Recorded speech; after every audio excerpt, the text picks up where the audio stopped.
Shalom, selamat bergabung kembali di dalam pelajaran Sekolah Sahabat bersama dengan Little Strength Ministry untuk minggu ini.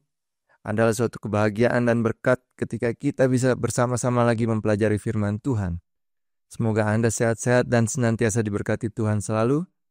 Kita telah tiba pada pelajaran ke-7 dengan judul pelajaran Roti dan Air Kehidupan. Dan sebagaimana biasanya kita akan berdoa dulu sebelum kita memulai pelajaran kita.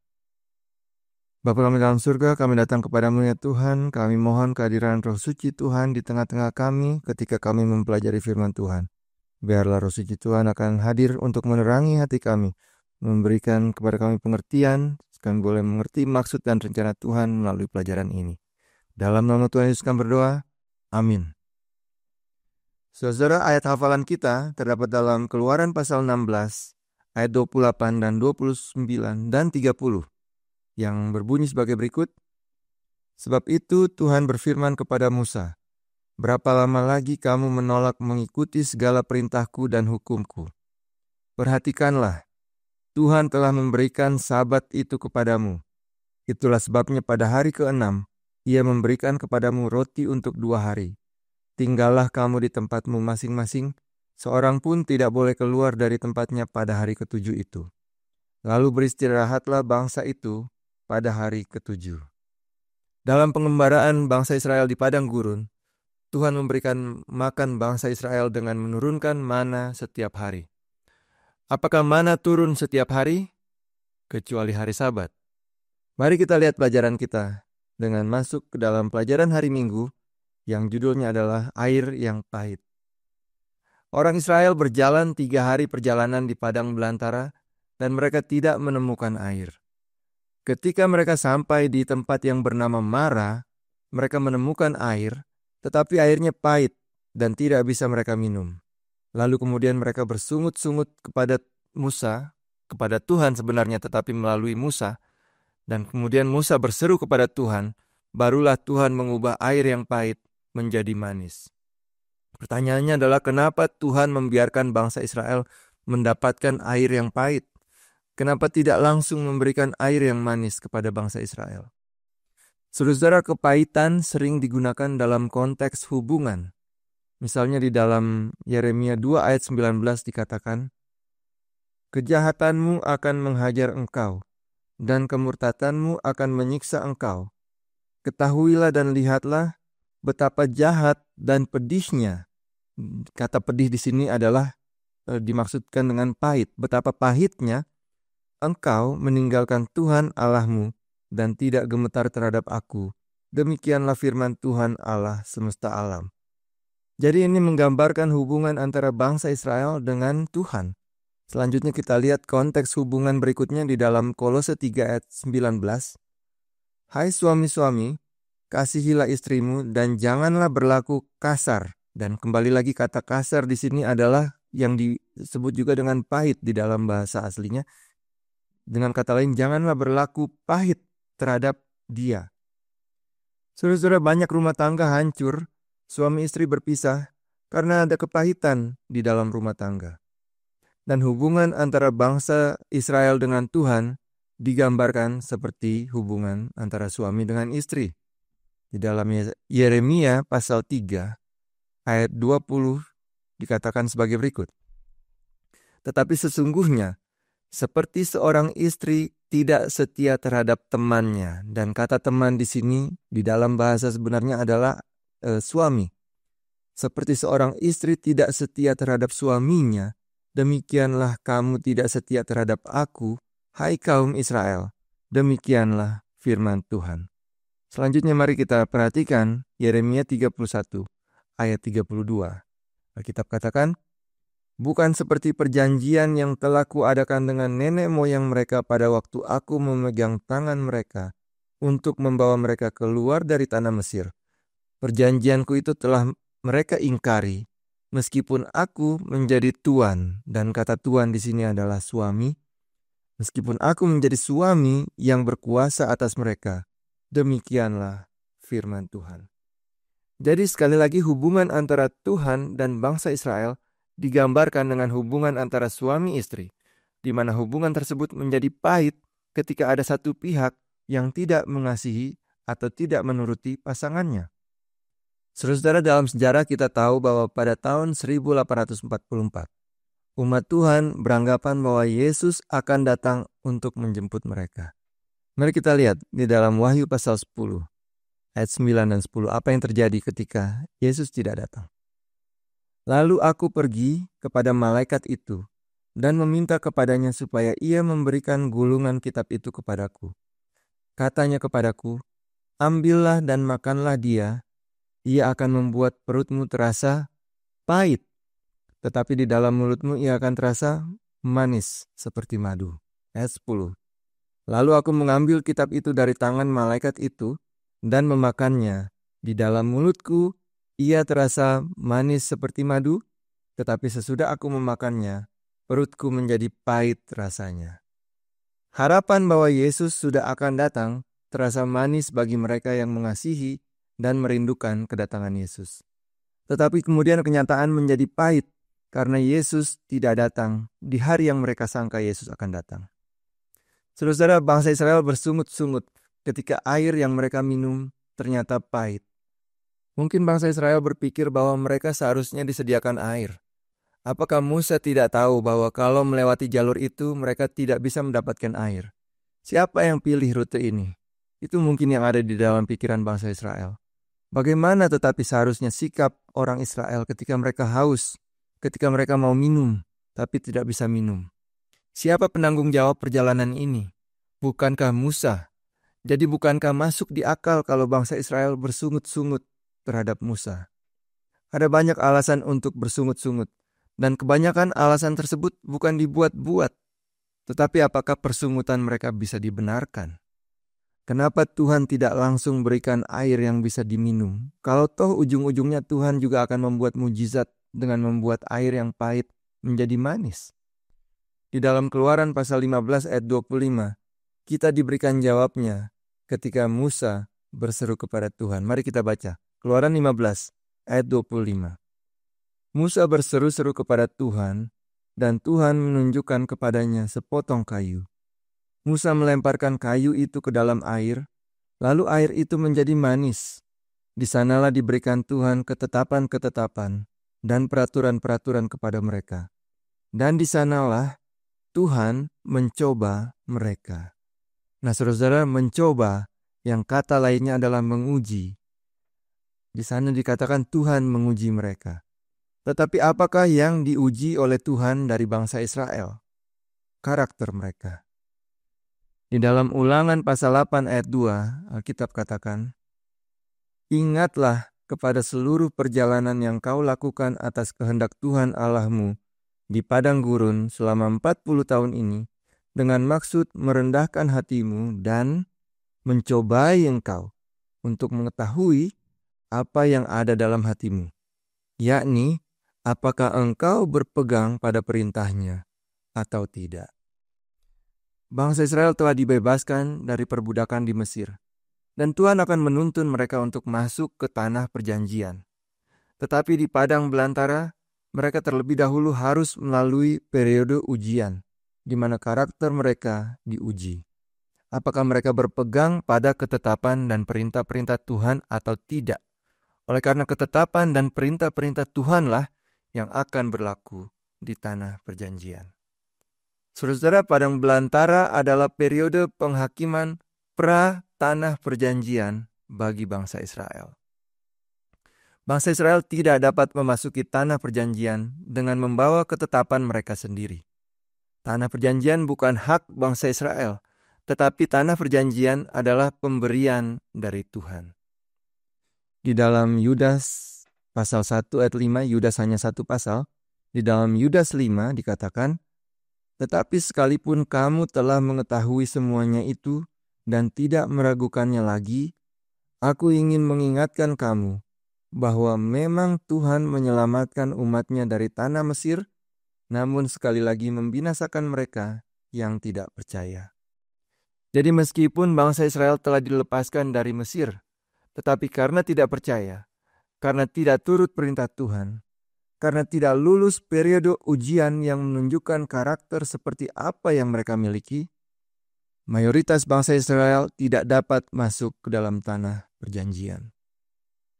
Saudara, di dalam Yohanes 3 ayat 16 ayat yang kita semua telah hafalkan, Alkitab katakan, karena begitu besar kasih Allah akan dunia ini, sehingga ia telah mengaruniakan anaknya yang tunggal. Jadi kematian Yesus melepaskan kita dari perbudakan dosa, dan semua orang mendapatkan kesempatan untuk masuk negeri perjanjian. Apakah semua akan masuk negeri perjanjian? Ayatnya selanjutnya berkata, supaya setiap orang yang percaya kepadanya tidak binasa, melainkan beroleh hidup yang kekal. Bangsa Israel rohani telah dibebaskan dari perbudakan dosa, dan semua orang memiliki kesempatan untuk masuk negeri perjanjian, yaitu Kanaan surgawi. Tuhan akan menuntun bangsa Israel rohani untuk bisa masuk ke dalam negeri perjanjian. Dan seperti bangsa Israel dahulu kala, pada akhir periode penghakiman pra-advent atau investigative judgment, akan ditentukan siapa yang akan memasuki negeri perjanjian. Yaitu barang siapa yang setia, yang percaya, yang menurut, dan yang tertulis namanya dalam kitab kehidupan. Itulah pelajaran kita untuk hari Minggu. Mari kita masuk ke dalam pelajaran hari Senin, yaitu burung puyuh dan mana. Pada peristiwa ini, bangsa Israel kembali lagi bersungut-sungut. Mereka bersungut-sungut oleh karena makanan. Kita lihat di dalam Keluaran pasal 16, ayat 2 dan ayat 3. Di padang gurun itu bersungut-sungutlah segenap jemaah Israel kepada Musa dan Harun, dan berkata kepada mereka, kalau kami mati tadinya di tanah Mesir oleh tangan Tuhan, ketika kami duduk menghadapi kuali berisi daging, dan makan roti sampai kenyang. Sebab kamu membawa kami keluar ke padang gurun ini untuk membunuh seluruh jemaat ini dengan kelaparan. Saudara-saudara, luar biasa sekali. Bangsa Israel lebih baik mati karena kekenyangan daripada kelaparan. Saudara ingat dalam pelajaran kita hari Minggu, bahwa perjalanan bangsa Israel di padang belantara selama 40 tahun adalah merupakan periode penghakiman pra-tanah perjanjian bagi bangsa Israel. Ya, untuk melihat apakah karakter mereka memampukan mereka untuk masuk ke tanah perjanjian. Hari penghakiman pra-tanah perjanjian. Kita kenal istilah hari pendamaian atau Day of Atonement, yang merupakan hari penghakiman di mana bangsa Israel diminta untuk merendahkan diri di hadapan Tuhan, oleh karena siapa yang masih menyimpan dosa yang belum diakui dan dimintakan pengampunan, orang itu akan dibinasakan. Saudara-saudara, Alkitab mencatat mengenai apa yang bangsa Israel harus lakukan pada hari pendamaian. Sekali lagi ingat bahwa bangsa Israel dalam perjalanan mereka di padang belantara, mereka adalah berada pada periode yang kita kenal sebagai penghakiman pra-tanah perjanjian. Dan apa yang bangsa Israel harus lakukan pada hari pendamaian, the Day of Atonement, pada upacara di Ka'bah. Perhatikan ayat di dalam buku Imamat pasal 23 ayat 27. Akan tetapi pada tanggal 10 bulan yang ke-7 itu ada hari pendamaian. Kamu harus mengadakan pertemuan kudus dan harus merendahkan diri dengan berpuasa dan mempersembahkan korban api-apian kepada Tuhan. Saudara, Alkitab katakan bahwa pada hari pendamaian atau hari penghakiman, umat Tuhan harus merendahkan diri dengan berpuasa. Oleh karena pada hari itu, catatan perbuatan kita diperiksa. Jika masih ada dosa-dosa yang belum diampuni, maka orang tersebut akan dibinasakan.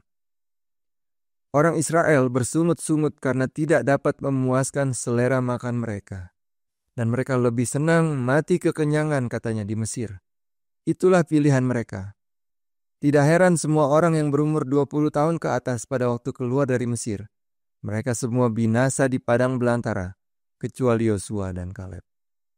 Dalam Ulangan pasal 8 ayat 3 dikatakan, jadi ia merendahkan hatimu, membiarkan engkau lapar, dan memberi engkau makan mana yang tidak kau kenal, dan yang juga tidak dikenal oleh nenek moyangmu. Untuk membuat engkau mengerti bahwa manusia hidup bukan dari roti saja, tetapi manusia hidup dari segala yang diucapkan Tuhan. Saudara-saudara, makanan jasmani penting untuk membantu kita tetap hidup secara fisik. Tetapi makanan rohani yang adalah firman Tuhan adalah lebih penting untuk menjaga kita tetap hidup secara rohani. Oleh karena banyak orang terlihat hidup secara fisik, tetapi kerohaniannya sakit-sakitan atau mungkin sudah mati. Saya tidak tahu kenapa ayat yang barusan kita baca di dalam Ulangan 8 ayat 3 hanya menyebut mengenai mana dan tidak menyinggung soal burung puyuh. Bisa jadi karena peristiwa di tempat yang namanya Kibrot Ta'awa. Mari kita perhatikan ceritanya di dalam buku Bilangan. Buku Bilangan pasal 11 ayat 31 sampai 34. Katakan di situ, lalu bertiuplah angin yang dari Tuhan asalnya. Dibawanya lah burung-burung puyuh dari sebelah laut dan dihamburkannya ke atas tempat perkemahan dan di sekelilingnya, kira-kira sehari perjalanan jauhnya ke segala penjuru, dan kira-kira 2 hasta tingginya dari atas muka bumi. Lalu sepanjang hari dan sepanjang malam itu, dan sepanjang hari esoknya, bangkitlah bangsa itu mengumpulkan burung-burung puyuh itu. Setiap orang sedikit-dikitnya mengumpulkan 10 homer. Kemudian mereka menyebarkannya lebar-lebar sekeliling tempat perkemahan. Perhatikan ayat selanjutnya.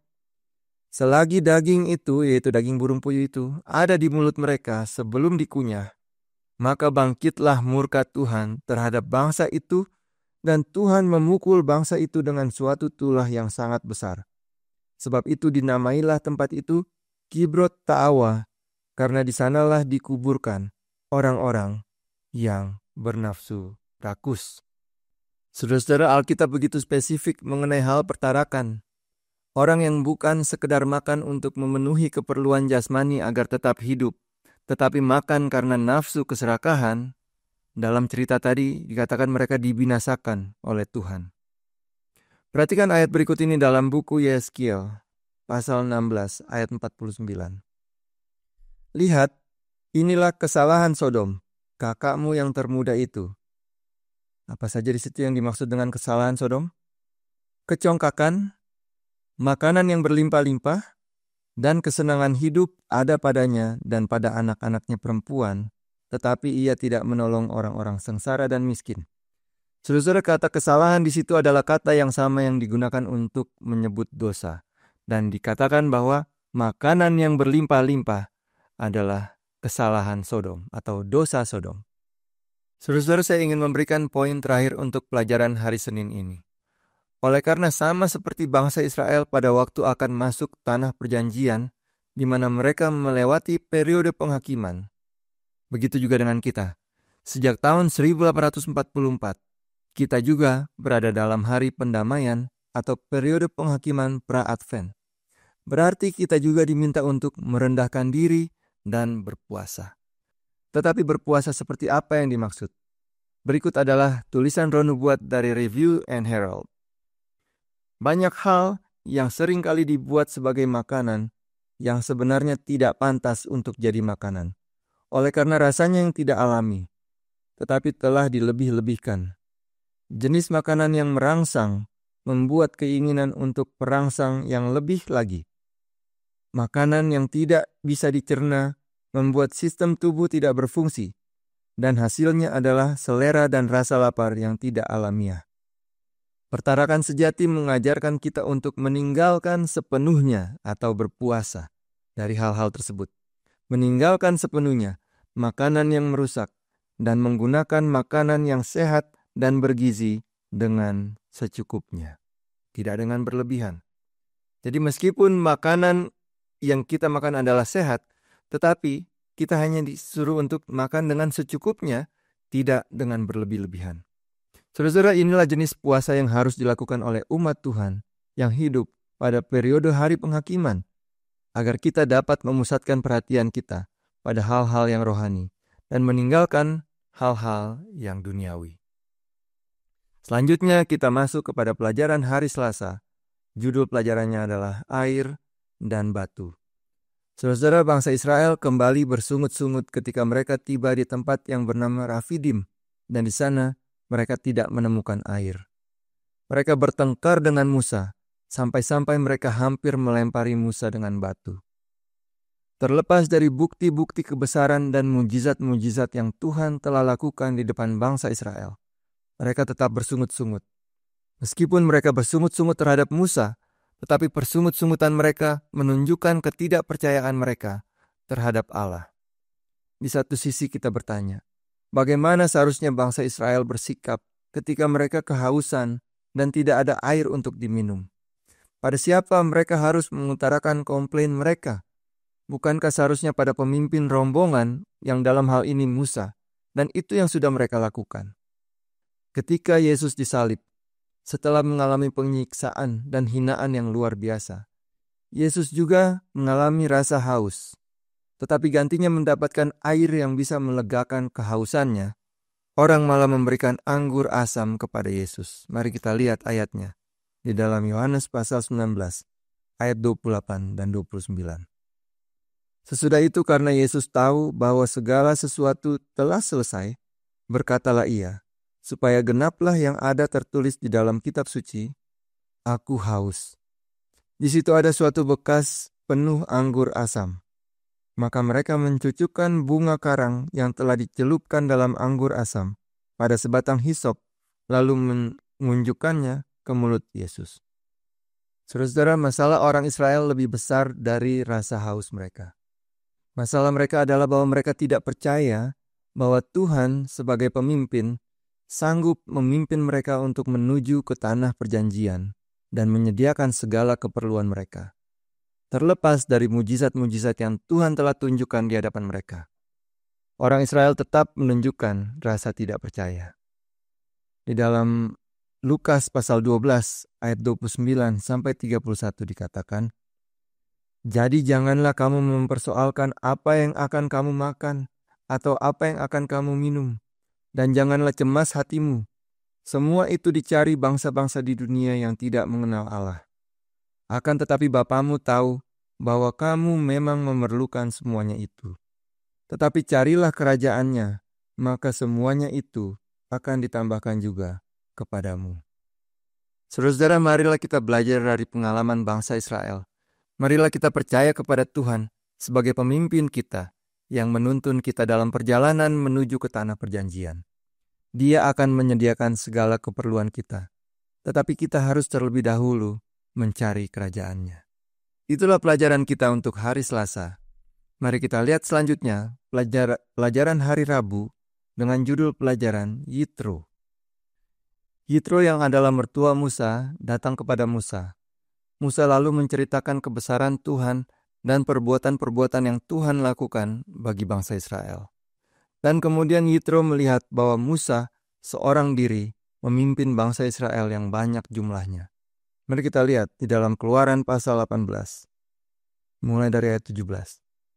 Tetapi mertua Musa menjawabnya, tidak baik seperti yang kau lakukan itu. Engkau akan menjadi sangat lelah, baik engkau, baik bangsa yang beserta engkau ini, sebab pekerjaan ini terlalu berat bagimu. Takkan sanggup engkau melakukannya seorang diri saja. Jadi sekarang, dengarkanlah perkataanku. Aku akan memberi nasihat kepadamu, dan Allah akan menyertai engkau. Adapun engkau, wakililah bangsa itu di hadapan Allah, dan kau hadapkanlah perkara-perkara mereka kepada Allah. Di sini Yitro memberikan nasihat kepada Musa, untuk mengorganisir kumpulan orang Israel yang jumlahnya banyak ini dengan lebih terstruktur lagi. Ayat 25 Keluaran 18, dari seluruh orang Israel, Musa memilih orang-orang cakap dan mengangkat mereka menjadi kepala atas bangsa itu, menjadi pemimpin 1.000 orang, pemimpin 100 orang, pemimpin 50 orang, dan pemimpin 10 orang. Saudara-saudara, dalam organisasi, masing-masing bekerja sesuai dengan tanggung jawabnya. Tidak ada overlapping.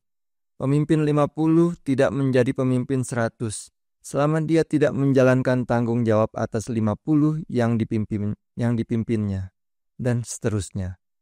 Di dalam Efesus pasal 14 ayat 11 dan 12 dikatakan, dan ialah yang memberikan baik rasul-rasul maupun nabi-nabi, baik pemberita-pemberita Injil maupun gembala-gembala dan pengajar-pengajar, untuk memperlengkapi orang-orang kudus bagi pekerjaan pelayanan, bagi pembangunan tubuh Kristus.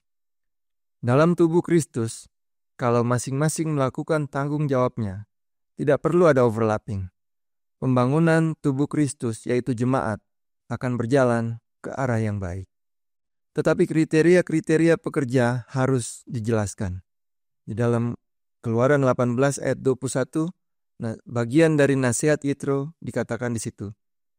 Di samping itu kau carilah dari seluruh bangsa itu orang-orang yang cakap dan takut akan Allah, orang-orang yang dapat dipercaya dan yang benci kepada pengajaran suap. Tempatkanlah mereka di antara bangsa itu menjadi pemimpin 1.000 orang, pemimpin 100 orang, pemimpin 50 orang, dan pemimpin 10 orang. Saudara-saudara, pemimpin dalam tubuh Kristus harus merupakan orang yang takut akan Allah. Demikian dari atas sampai ke bawah. Dalam Bilangan pasal 12 ayat 3 dikatakan mengenai karakter daripada Musa yang adalah pemimpin tertinggi bangsa Israel pada waktu itu. Adapun Musa ialah seorang yang sangat lembut hatinya, lebih dari setiap manusia yang di atas muka bumi. Dalam perjalanan kita bangsa Israel rohani menuju ke tanah perjanjian, tubuh Kristus atau jemaat harus diorganize secara teratur dan pemimpin haruslah merupakan orang yang takut akan Tuhan. Itulah pelajaran hari Rabu. Pelajaran hari Kamis, judulnya adalah Roti dan Air Kehidupan. Saudara-saudara, dalam pengembaraan bangsa Israel di padang gurun, banyak komplain mereka mengenai makanan dan minuman. Mereka begitu terfokus pada kebutuhan makanan dan minuman jasmani, sampai-sampai bangsa Israel kehilangan pandangan mereka terhadap Yesus yang adalah roti hidup dan air hidup. Sampai sekarang bangsa Israel masih tidak menerima Yesus. Ketidakpercayaan ini membuat mereka ditolak sebagai bangsa. Kita lihat di dalam 1 Korintus 10 ayat 11, bahwa semuanya ini telah menimpa mereka sebagai contoh dan dituliskan untuk menjadi peringatan bagi kita yang hidup pada waktu di mana zaman akhir telah tiba. Saudara-saudara, sebagai bangsa Israel rohani, marilah kita belajar dari pengalaman bangsa Israel jasmani. Marilah kita berfokus kepada Yesus Kristus yang adalah pemimpin kita. Ibrani 12 ayat 1 dan 2. Karena kita mempunyai banyak saksi bagaikan awan yang mengelilingi kita, marilah kita menanggalkan semua beban dan dosa yang begitu merintangi kita dan berlomba dengan tekun dalam perlombaan yang diwajibkan bagi kita. Marilah kita melakukannya dengan mata yang tertuju kepada Yesus yang memimpin kita dalam iman dan yang membawa iman kita itu kepada kesempurnaan, yang dengan mengabaikan kehinaan tekun memikul salib, gantinya sukacita yang disediakan bagi Dia yang sekarang duduk di sebelah kanan tahta Allah. Saudara-saudara, masalah orang Israel adalah ketidakpercayaan, sehingga mereka kehilangan pandangan terhadap Yesus. Oleh sebab itu kita harus percaya kepada Yesus yang memimpin kita. Tetapi bentuk kepercayaan ini tentunya bukan juga seperti yang kebanyakan orang katakan. Hanya percaya saja, dalam nama Yesus, hanya percaya saja. Percaya yang dimaksud adalah percaya yang diikuti dengan perbuatan. Yakobus 2 ayat 17, Alkitab katakan, demikian juga halnya dengan iman atau percaya. Jika iman itu tidak disertai perbuatan, maka iman itu pada hakikatnya adalah mati. Yohanes 7 ayat 38. Barang siapa percaya kepadaku seperti yang dikatakan oleh kitab suci, dari dalam hatinya akan mengalir aliran-aliran air hidup. Jadi bukan hanya katakan percaya pada Yesus di mulut saja, tapi perbuatannya tidak mengikuti pengakuannya. Mengaku percaya pada Yesus di mulut tapi tidak disertai dengan perbuatan adalah sama dengan bangsa Israel. Tulisan Roh Nubuat dalam Letters and Manuscripts katakan, kita mungkin harus masih berada di dunia ini untuk banyak waktu lamanya karena ketidakmenurutan, seperti halnya anak-anak Israel.